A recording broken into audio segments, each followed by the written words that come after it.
ఏందివా గుంపు మేస్త్రి? అసలు సీఎం అనుకుంటున్నావా, బీది రౌడీ అనుకుంటున్నావా?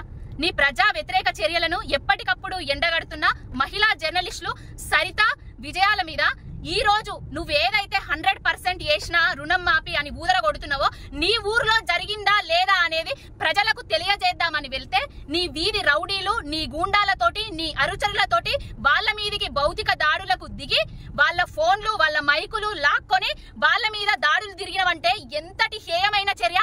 అంటే ప్రశ్నించే గొంతునన్నో ప్రజా పరిపాలన అన్నో ప్రశ్నిస్తే తట్టుకోలేకుండా ఉండి నీ అనుచరులతోటి నీ గూండాలతోటి దాడులు చేపిస్తున్నావు. ఎవరైనా ప్రశ్నిస్తే వాళ్ళ మీద కేసులు చేస్తున్నావు. అసలు ఇది తెలంగాణ అనుకుంటున్నావా, నీ అయ్య జాగిర్ అనుకుంటున్నావా, ఏమనుకుంటున్నావా? అసలు పాకిస్తాన్ లో ఉన్నదా ఏమన్నా కొండారెడ్డి పల్లె? తెలంగాణలో ఉన్నది కదా. ప్రశ్నించే హక్కు ప్రతి ఒక్కరికి ఉంటది కదా. ప్రశ్నిస్తే ఎందుకు తట్టుకోలేకపోతున్నావు? ఎక్కడున్నారయ్యా జర్నలిస్టు సంఘాలు?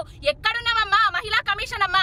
మొన్నేదో కేటీఆర్ గారు అంటే ఉలిక్కిపడి సుమోటో కేసు బుక్ చేసినావు కదా. మరి ఇప్పుడు మహిళా జర్నలిస్టుల మీద అఘాయిత్యాలు కనబడతలేవా? వాళ్ళను బెదిరిస్తే ఊరుకుంటావా? దేనికి భయపడేది లేదు. నీ పిట్ట బెదిరింపులకు, నీ ఉడత ఊపులకు గుంపు మేస్త్రి అసలు భయపడేలేదు.